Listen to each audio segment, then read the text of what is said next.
Mm-hmm.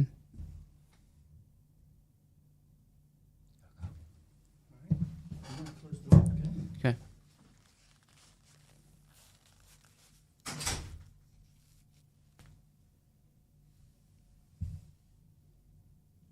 Alrighty, ladies and gentlemen, and welcome to Inside the Nest. I'm your host, Zach Peters. It is episode 2 of Inside the Nest. If you're new here and not really sure what the show is about, I'll be doing a little breakdown exactly of what this show is all about. As you can see here on the screen, a little breakdown that I'll be doing. I'll provide team sports recaps, game breakdowns, player spotlight, and I will also follow a next game preview. Right now, I'll be talking mainly about winter sports in this episode, as you know, playoffs are nearing.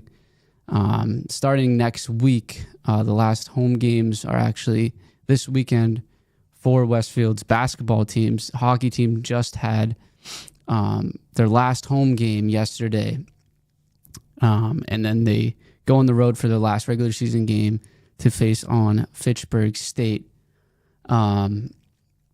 But yeah, so I mean, in future shows, I will have guests on the show, and that will include a segment where I highlight their story, talk about a little bit about themselves, get to know them a little bit.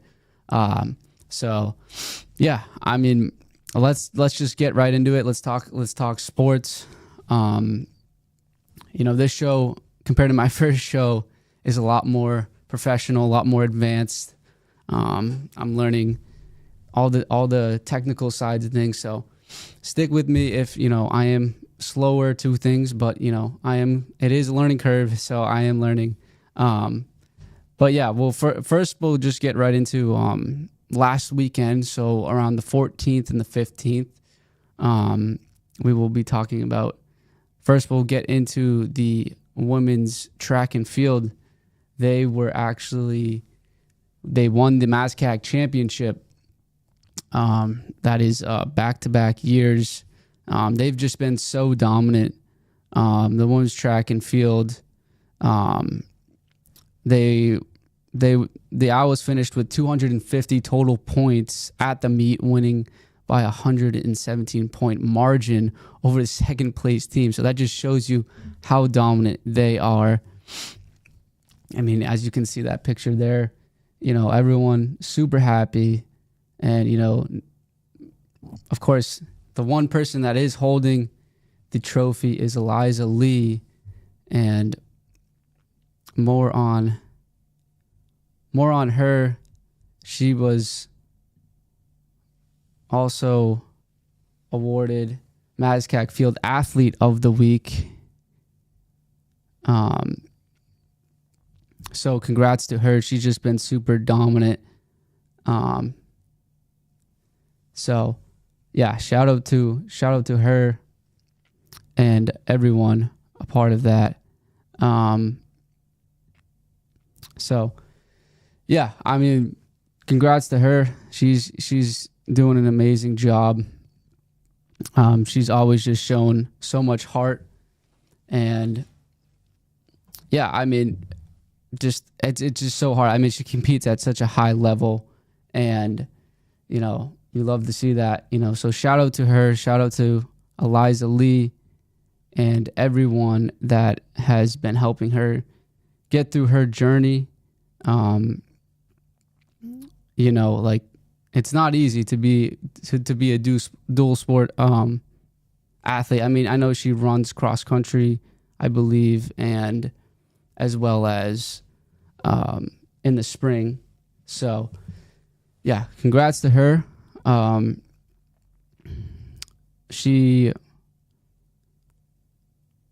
This championship was held at Wheaton College in Norton, Massachusetts. And then, as we talk about the women, of course, we have to talk about the men. And they were actually placed second in that championship. They were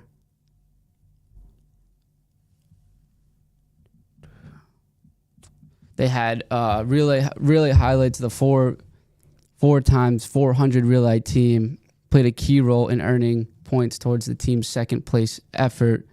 Individual highlights were Michael Peltier and Devin Cerrone. Each won individual events at the championship, contributing to their performance. So another thing is I do the broadcasting, if you don't know, for Westfield State. I mainly do the color commentary, and we don't cover track and field. So we don't really get in depth into it because we were not physically there.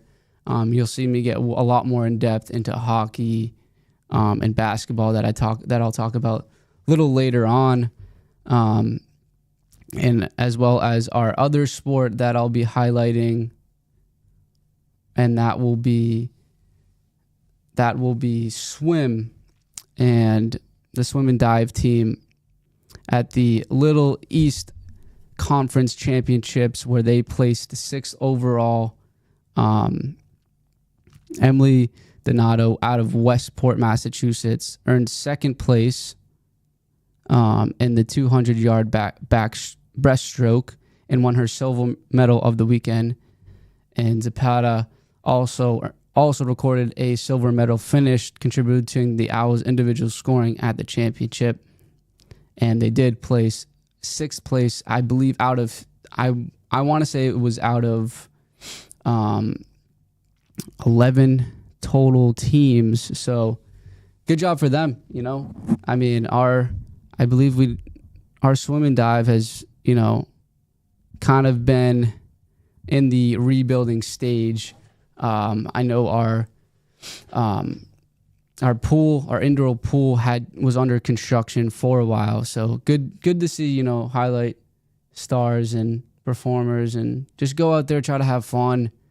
And I mean, they're on the upbringing, so shout out to them, and shout out to those 3 sports. The women's track and field winning the MASCAG championship, the men's track and field getting 2nd place, and then the women's swim and dive getting 6th place at the LEC championships.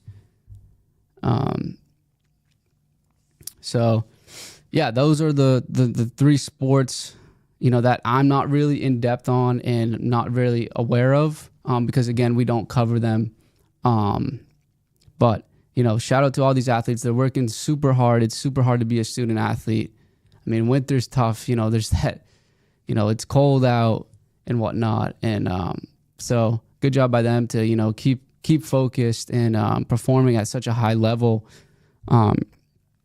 And yeah, now I'll get into our other sports. I'll start to get into our basketball. I'll start with women's basketball, because men's basketball, there's a lot of highlights from last weekend. That's the timeline I'm talking about currently. But the women's basketball team faced Bridgewater State, who was just a very tough opponent. I was fortunate enough to call that game with Oliver Williams. He's also a comm student. But yeah, that was a really, really tough game. Bridgewater ended up winning. They were on a 12-game win streak, and that team was just very dominant. They had one player who was 6'3", and when you've got a weapon like that, I mean, just give her the ball. They kept feeding her the ball in the paint, and it was a close game towards the end of the game, but the first quarter was what decided that game. And here, I'm going to bring up the box score here. As you can see, Bridgewater winning that game 75 to 63. and you might be like, oh, that's a pretty close game. Like, but you see that first quarter, and Bridgewater was up 34-15. And then it was just pretty close towards the end. Westfield won the third and fourth quarter. But without that first quarter, Westfield could have easily won that game. But yeah, they just came out red hot. The women's basketball team, the Westfield, they like to play a full court press and double team. And if you can create space and get off quick passes, you get the ball down to your side of the court, you've got an open player. And the Bridgewater was just able to pick that apart so easily, and they did that for the first half. And the Owls ended up changing their game plan going forward. But ultimately, that Bridgewater team was just red hot, and they're definitely a team to look out for going forward. Tavy Williams having herself 17 points. She's been phenomenal for them. She's been their top player, their leader of that team. Rockwood with 10. She's been shooting the three, pretty well. But yeah, Tavy with 12 rebounds as well. She's a guard, but she will get you the most amount of rebounds. That just shows what type of player she is. She's just always looking for the ball. She always wants to be in the big moment. So shout out to her. But yeah, and then we'll go into their most recent game, where they faced off Salem State, who they barely just beat. The first time they played each other, Westfield just snuck past Salem State 80-75. So that one was just a very close game their first time around. And then the Owls played them just this Wednesday, the 18th, and it was even closer. The Owls, snuck out a 58-56 win. You can see, they're very close. The Owls had 18 in the first. Salem had 15, and then it basically swapped in the second, and then Salem snuck past, and then only 4 points for Salem in the fourth, and 9 for Westfield. But things started to get a little sloppy. A lot of forced passes, and just a lot of turnovers. But the Owls came out with the victory, and they'll have a home game here on Tuesday. We'll believe they will play Anna Maria. Check out here the MASCAC standings. This is for men's. And yeah, as you see here in the MASCAC,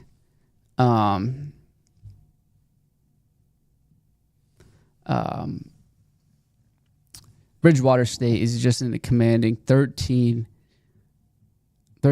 record in the conference. Framingham behind them 10-3, Westfield 8-5. So that win over Salem solidified that third spot. So they won't get a bye, but they will get a home game. And not sure yet who they will play, but we're thinking possibly Anna Maria. So yeah, shout out to them for getting the win on a very close game, a game they really needed. But yeah, good job by the Owls to get that victory. I want to bring up a clip here from that game. Just give me a second here.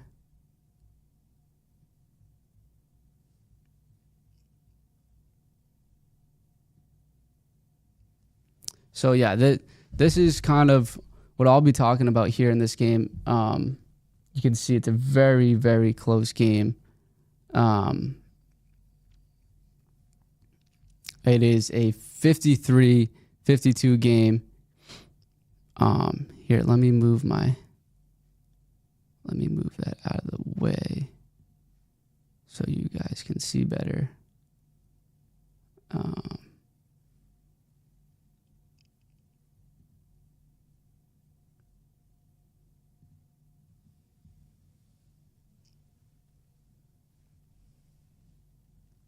There we go. So there's about a little under 4 minutes left in this game.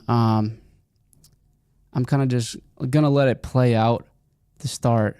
And then I'll pause it, get some sound in here. So turnover by Salem, by the Vikings. DeAngelis is taking her time, bringing it up. Swings it over to Tavy, who just, is like, okay, I'm in control here. Let me take my time with it. As she does so well. She's one of she is their top player. Her, Morgan Berthium, they're ball hungry. They eat, especially on defense. They always want that ball. Nice just bounce pass there to Morgan Berthium. Here, I get this camera out of your way.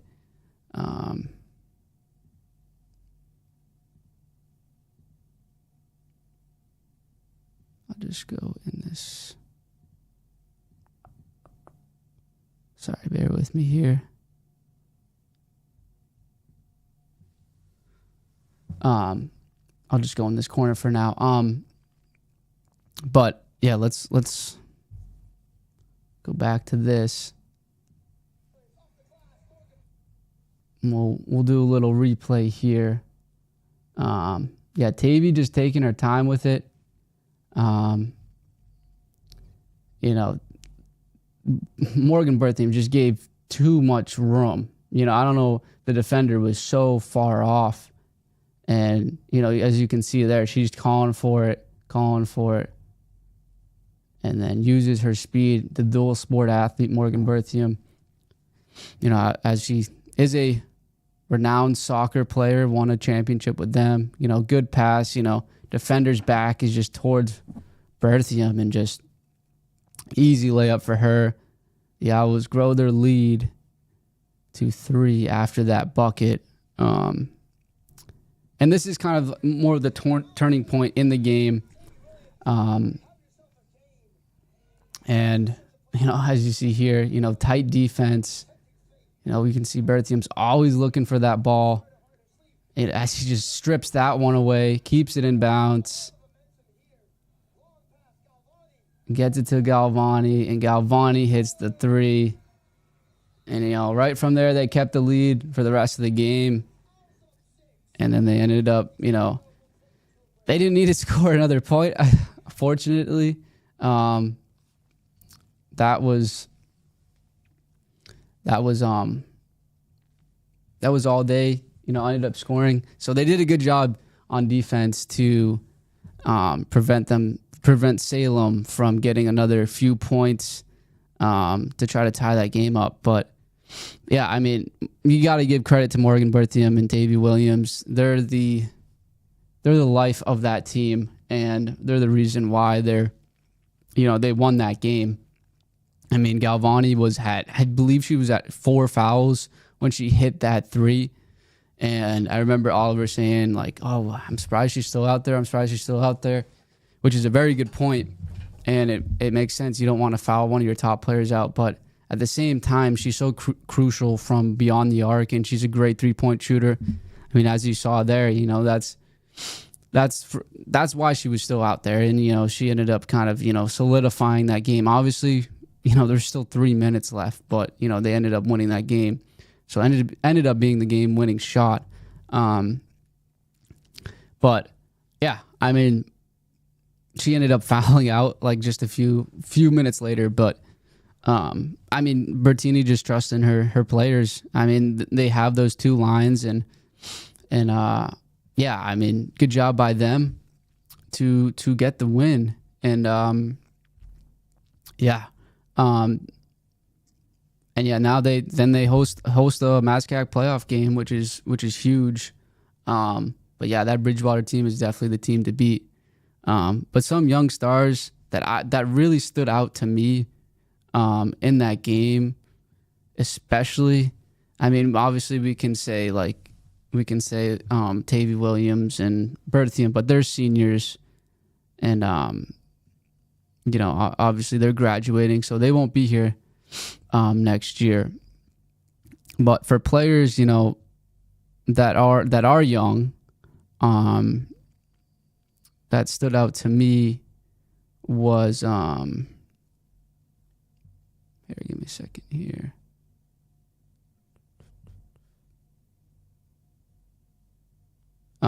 Was Garvin Martin. She ended up having, I believe she led the team in points. Yeah, Garvin Martin she didn't lead, so she was second in points. Galvani ended up having 14 points, and Garvin Martin had 13. But Garvin Martin's only a freshman, and she reminds me of a young Tavy Williams, kind of just very explosive, just like Tavy is. Got good handles. She can shoot the three. But yeah, just good job by the Owls to get a win when they really needed it. They look to capitalize off that victory and keep the momentum going. I think we're still undecided on who they will be playing, but I will get into that later. I mean, they've got Fitchburg in their next game on Saturday. I will be doing the play-by-play for that, so you'll hear my voice if you tune into that game. As you see here, they will play them at 12 p.m. Tomorrow on Saturday. Believe they have already played each other this year. Yeah, the Owls took a 96-61 win, so the Owls are pretty much guaranteed to win that game. They should win that game at least. I wouldn't be surprised if Coach Bertini throws out more of her younger players who really don't really get in the game much, give them some experience, but also because you want to rest your top players, don't want to risk injury. So you'll probably see more of the freshmen out there, just getting some minutes and just some experience. So, the Owls already broke the 3-point attempt record this year, so that's a big thing to look at. Just exciting stuff. These Owls look to upset Bridgewater. I mean, that Bridgewater team was very, very good, and I mean, we'll see what happens.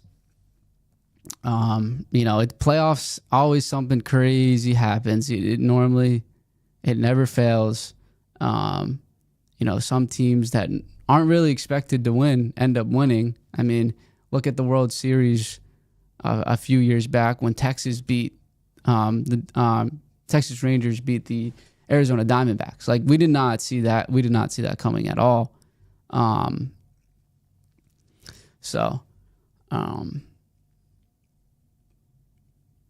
Here, let's show you here what I'm looking at here at the MASCAC. These are okay. So yeah, this is Monday. That was on the 9th, 7th. Okay, yeah. So, yeah, still, these are the games to be played this weekend, tomorrow. Bridgewater has that 1 seed locked in, and then Framingham and the 2 seed, they'll play Anna Maria. So all these games are at 12.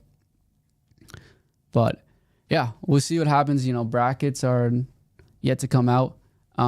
We got to still see how those games play out to make that bracket. But in my next show, I will definitely highlight that and highlight how playoffs are going. I plan to do a show every 2 weeks. So these games, those playoff games, will already be done with and will already happen. So yeah. We'll move on to men's basketball now, and then we'll do ice hockey afterwards. Do kind of the same thing, kind of a more of a breakdown like we are doing here for the women's basketball side of things.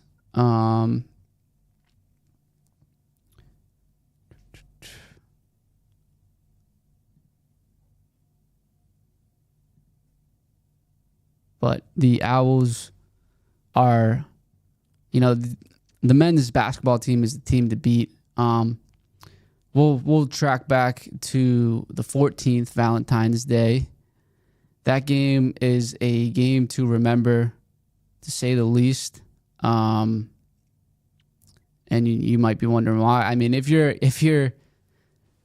an Owls fan, you'll know why. But if you aren't and you are just tuning into this show and you're unsure, it's because Kenny Rogers, their star player, had beat the school record with 52 points, as you can see here, which is just absolutely remarkable. I mean, that doesn't happen. That doesn't ever happen. I've got a video I want to show you guys in just a moment of him doing that. But yeah, that record stood for 57 years by Ray Glenn in 1959 or 1969 against Nichols College. And then, yeah, I mean, Kenny definitely could have had 60. He had a lot of free throws he could have, knocked down. And but it is what it is. You still broke the record. I saw an interview of him after the game. Like, he was just happy to get the record. And when you see the video, you'll see him just towards the end of the game. He's just going up there driving, and he's hoping. He made some really tough layups. He really had to work for it. But I mean, yeah, the Owls ended up winning that game 106-88. A statement victory, especially with Kenny breaking that school record. They're the team to beat in the MASCAC. They're the 1 seed in the standings. And yeah, I mean, they're a dominant team. I'll just pull up the MASCAC standings so you guys can see that.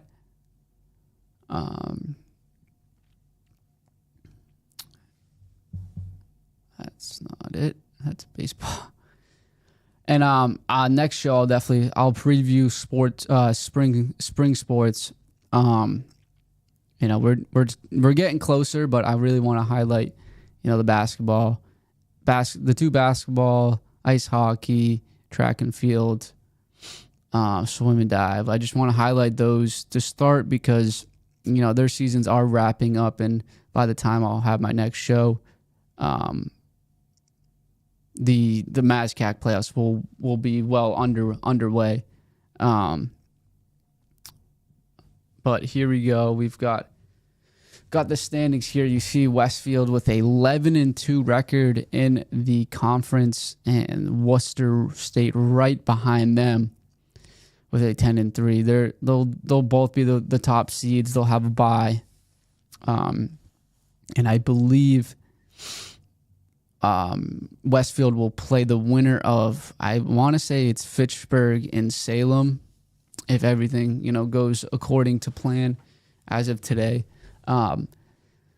So I mean, those are two teams Westfield's already beaten before, and I mean, I'm just predicting that we're gonna see Westfield against Worcester or Westfield against Framingham. The Owls being the 1 seed, they won't have to face either two teams until the championship game. I think I'm pretty sure I'm correct on that. But just wait, based on how the bracket is planned out. I mean, Salem right now. We've got Salem in the 3rd spot. I know Framingham was there for a while, but Salem So yeah, no, then that I think that would possibly, I don't know if that would change things. I don't know how they formulate the bracket, but yeah, because Westfield did lose to Framingham earlier in the season. We're still in women's basketball.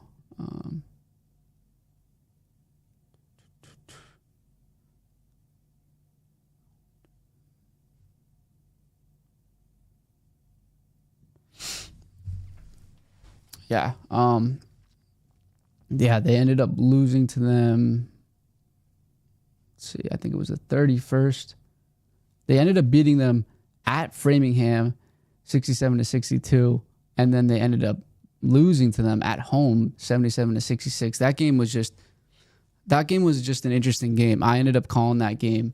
And they just fell apart in the second half. I don't know, they just seemed a bit defeated. I think Kenny, go to the box score here. I think Kenny only had like 8 points or so.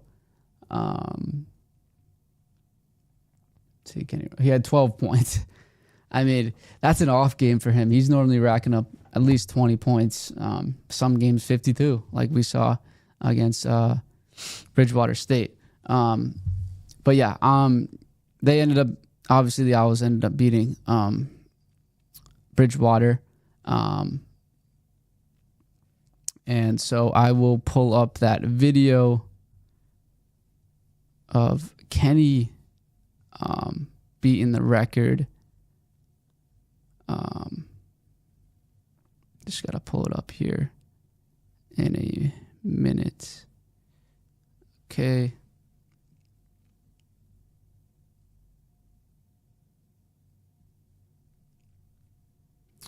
So here we go. We've got this little breakdown here of, Kenny beating the school record. Dino was doing the play-by-play, and I was doing the color for that game. But Kenny was just hitting some deep threes to start. In the first half. That was kind of his game plan.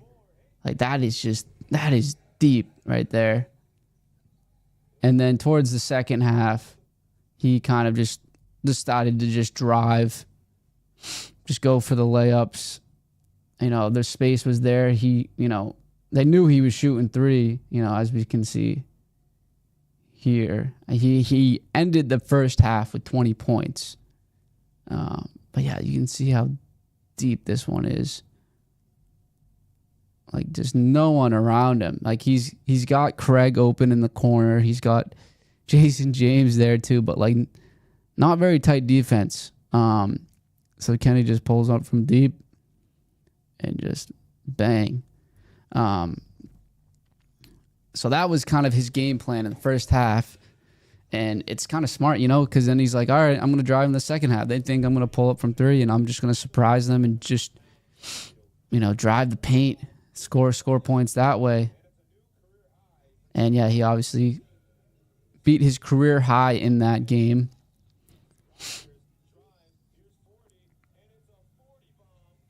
Yeah, and dropped 40 there, and he was fired up. And there he got the and one. He was gassed at this point. I don't blame him. He was out there for a while, draws the foul, ties the record there, goes off the backboard to secure the 50 points. And then I'm just going to let this play out.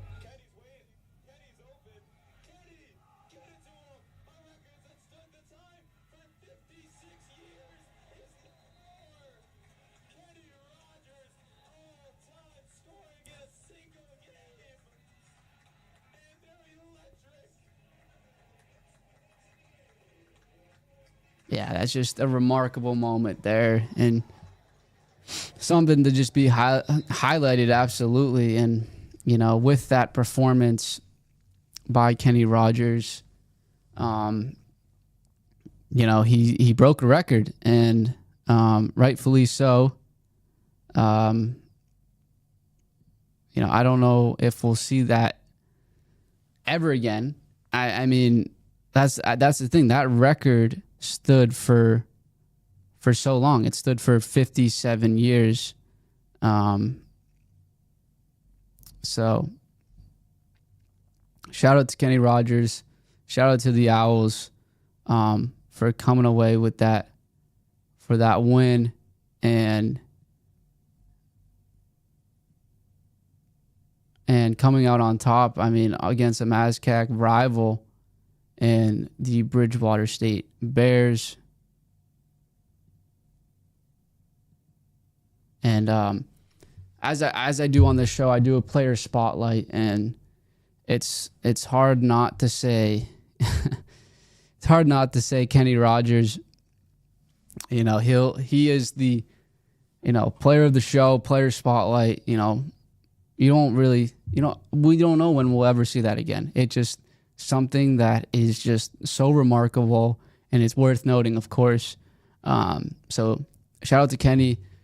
And, you know, we get these questions a lot. I mean, I was telling people about the game, and, you know, they see how good he is, and, you know, he's easily the star of the show. And people ask me, they're like, Zach, is Kenny going to transfer? And my answer to them is no. I mean, obviously that's just my opinion. I mean, he's a sophomore. He would have transferred last year. So he would have more time with a team or with a different college, and he would have developed, you know, those relationships and that chemistry with that other team, and solidified himself with another coaching staff, with another team.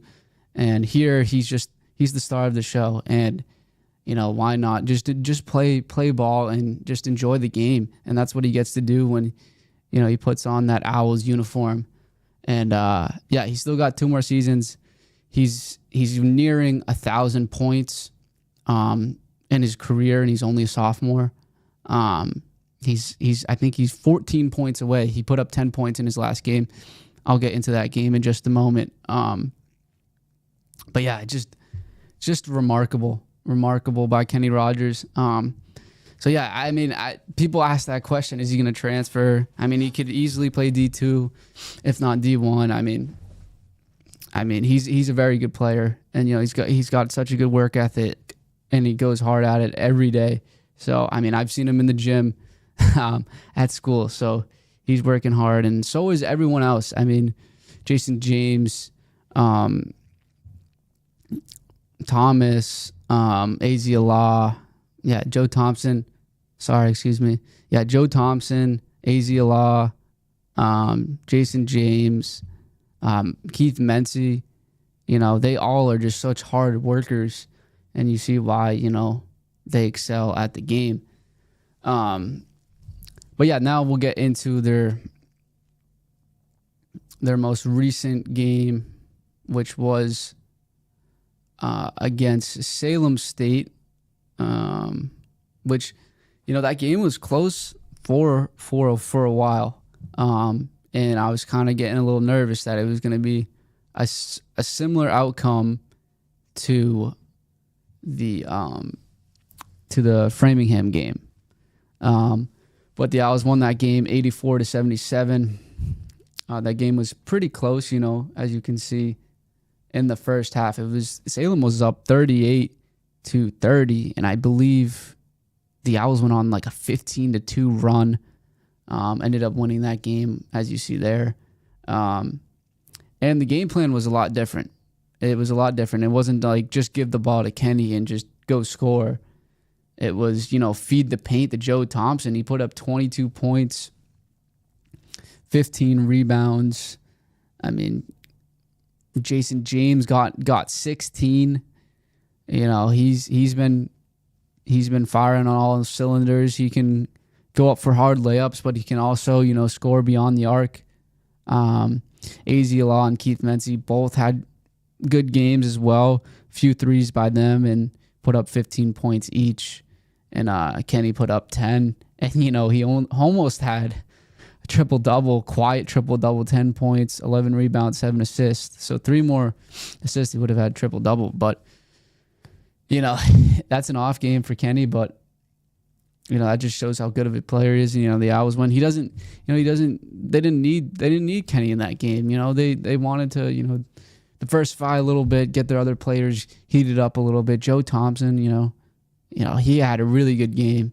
He was going up a player, I think he was around 6'9". His last name was Orleans. He was a good defender, and they were just going at it. It was getting scrappy, and they aren't afraid to get physical at all. And then gonna want to do more of a game breakdown. Throw up a clip here from the game. As you can see here, tied game 49-49.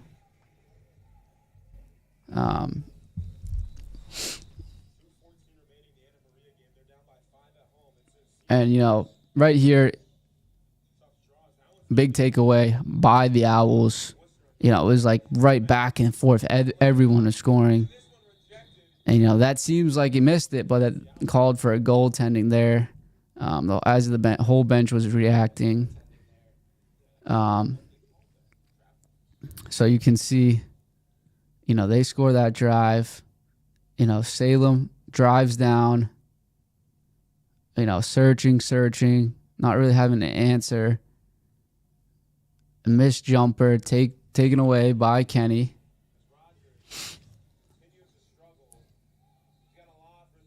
And AZ is just wide open, hits the three. And they went on a run here. Got another defensive stop, timeout called. And then they ended up going on to win that game. So, yeah, good job by the Owls, to win that game and go to a different game plan. And, and it paid off, as they won that game. But, yeah, they kind of ran away from it from there. Once they got a little breathing room, they could kind of just not be as tense and relax a little bit, coming up with that victory. Player of the game for that one for me is Joe Thompson. He was just a dog in the paint. He just wasn't afraid to get physical, and he did a good job. 22 points is an impressive performance, and so shout out to him. Shout out to these basketball players. In their next game, they will be taking on Fitchburg State, who they played earlier in the year. They ended up winning that game 84-72.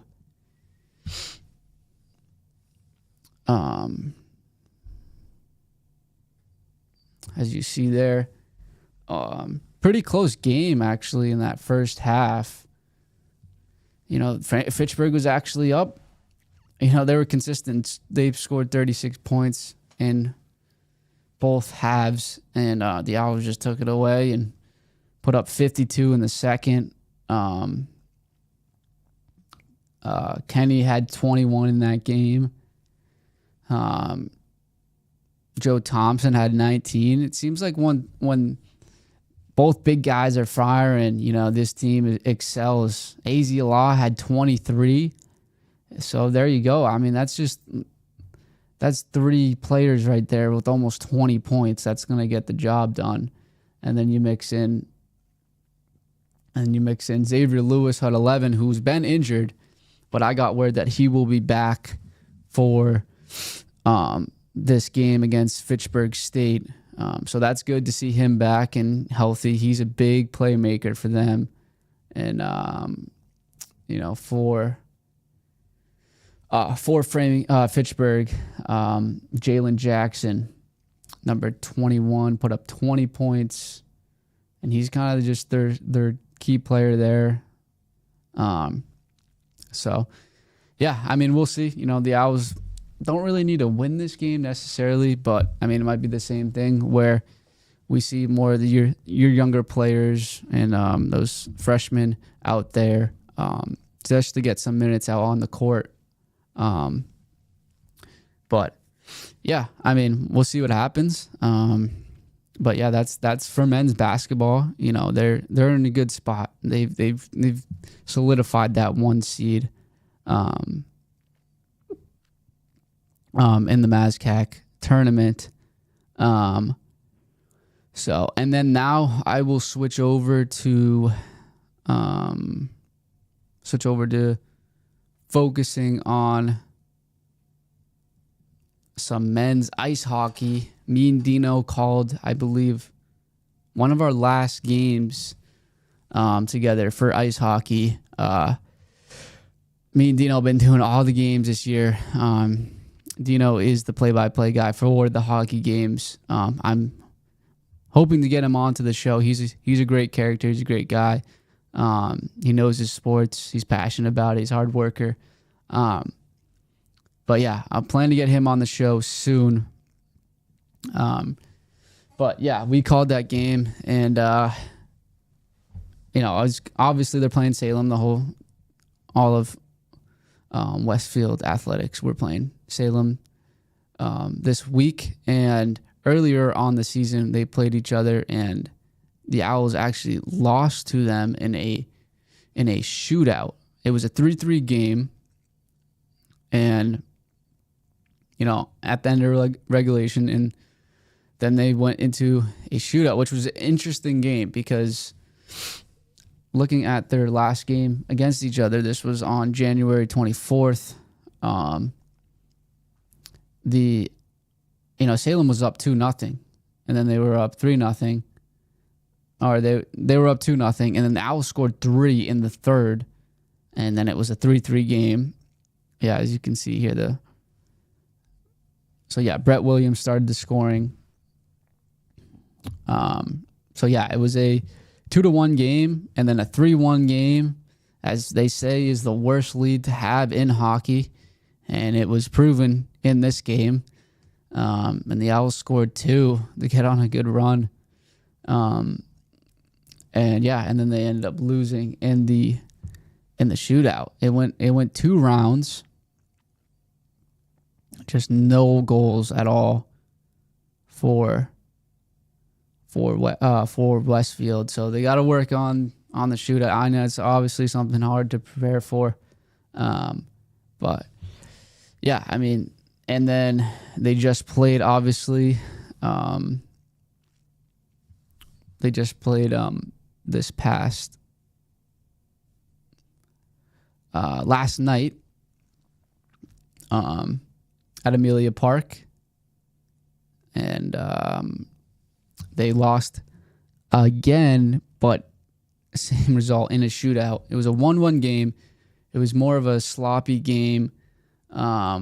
The Owls had 52 shots on net, and only one of them went in. And you see that, and you're just like, how does that happen? How do you get 52 shots but only one goal to show for it? And the answer is really good goaltending. And I mean, it was just a really good performance by the Vikings goaltender. It was Will Navu, who had a phenomenal game. 51 saves, just unbelievable game. I'll do a game breakdown of that. But the actual game itself before the shootout was just very back and forth in a sense. No team really had an upper hand. Both goals were just scored on the power play.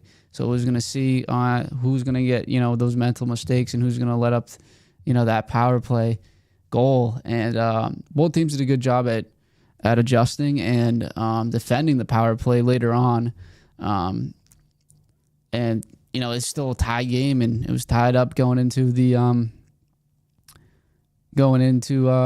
after the third period. So then it went into overtime. Nothing happened at all. We saw some good saves, but then it just went into a shootout. And I'm gonna bring up a video here of the shootout. Do a breakdown here of how that went.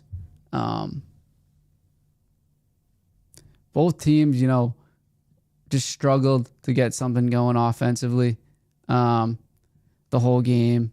But I mean, it was a very fast game. I will say that. But as you can see at the score, 26 shots for Salem and 52 for Westfield. So Owls are doubling the amount of shots.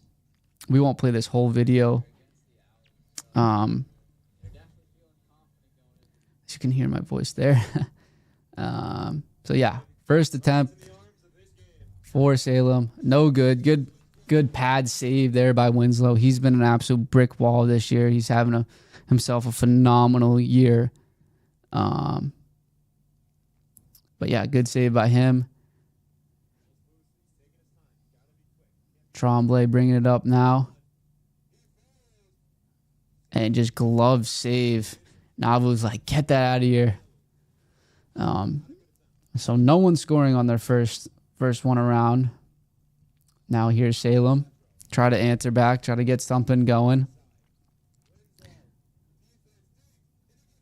And, Winslow was beat. That was a very good move by that Vikings player. But, we'll slow it down here. Fakes the left. Winslow's obviously going that way. Now goes right. And then Winslow just gets enough on it with this stick to poke it out and disrupt any momentum. And all he had to do was backhand it there and just out of his reach. And doesn't score the goal. And Winslow caught a break there. That was a really good move. You gotta give it credit there.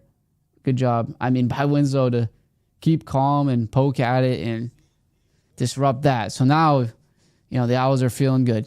They want to score here because then all the pressure would be on Salem. And just nothing going there. And what I was saying on the broadcast was I'm surprised no one was going 5-hole. Normally you see that in a shootout. These goalies did a good job at, preventing that. As you can see, there's very little room for a 5-hole shot. But it's all about like deception, faking, and, just stuff there. Nabu was just rock solid all game. And now for Salem to try to take a lead in their captain, who scored in the last shootout against Winslow. Really just taking his time and just keeps it simple. Just goes to the left, scores that goal, goes to the stick side of Winslow. And, you can see why he's a captain for a reason, for his skill, for his effort. And, he's expecting something, flashy, something extravagant, but, keeps it simple, just goes to that, Winslow's right side, stick side, and scores the goal. And now all the pressure is on Emile Bichette and the Owls here. The leading goal scorer for the Owls. He's taking his time, going all the way to the left. Tries to fire something off. Navu gets a piece of it. He's fired up. And then Salem ends up coming out with the victory there. And, yeah, the Owls, needed a victory because Fitchburg State, who was number one, ended up losing to MCLA 4-0. So missed opportunity by the Owls to get a win. But they, got to keep their head up because now they're going and facing a tough opponent in Fitchburg State, who they've already lost to earlier this year. And that game will be on the road for them. So even a tougher challenge for them. As we see here, the box score from that last game. The Owls lost that one 4-1. And Falcons scoring 3 goals in the second and just 1 for the Owls. So yeah, they just gotta, get it together. They gotta come out firing on all cylinders. They gotta come out with a lot of speed, and that's their that's their strength right there, and that's what they got to do. And I believe they were out with Cooper Board. Cooper Board wasn't playing this game, so to have him in this game is huge. He's a big hitter, but he's also fast as well. He can put off some good shots, and hopefully the Owls can get a victory. So yeah, I mean, we'll see what happens. A few games this weekend. But yeah, the Owls got that game at 4:00 at Fitchburg State. And we'll go to the MASCAC standings here to see where they are also at. As you can see here, Anna Maria now leads the MASCAC standings. So they'll have the 1 seed. They'll have a bye. Presuming, yeah, they've got that locked in. And that Anna Maria team is really, really good. They're really fast, and they put together some quality offensive drives, some really good passers on that team. They've got speed as well. So that's definitely the team to beat, especially with Fitchburg. You know, I mean, I thought they were the team to beat, but they lost 4-0 to MCLA. And MCLA, you know, still in the hunt for a playoff spot to get into that MASCAC playoff bracket. But you know, Westfield's got that so far, that three seed. And yeah, they got to win. You know, hopefully we're gonna see a home game. You know, me and Dino will be on that game, so stay tuned for that. But it all depends on, you know, the results for all these conference games coming up. But yeah, that's mainly what we got going on so far in sports. You know, we're coming to an end of winter sports.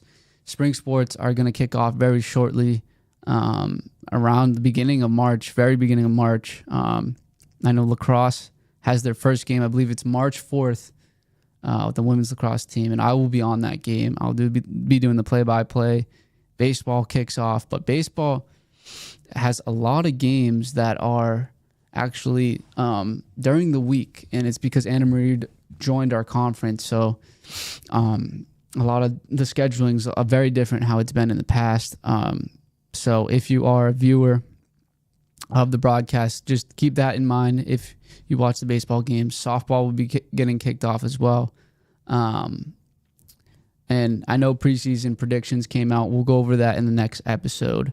But yeah, hope you guys enjoyed this episode. I've been Zach Peters. Thank you for tuning in.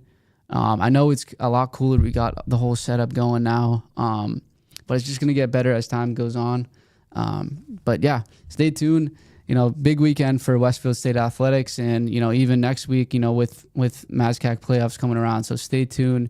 You'll probably hear my voice if you tune into the broadcast, but I've been Zach Peters. Thank you. Thank you for tuning in. Thank you for tuning in. As you know, we appreciate all the support, and yeah, thank you, everyone.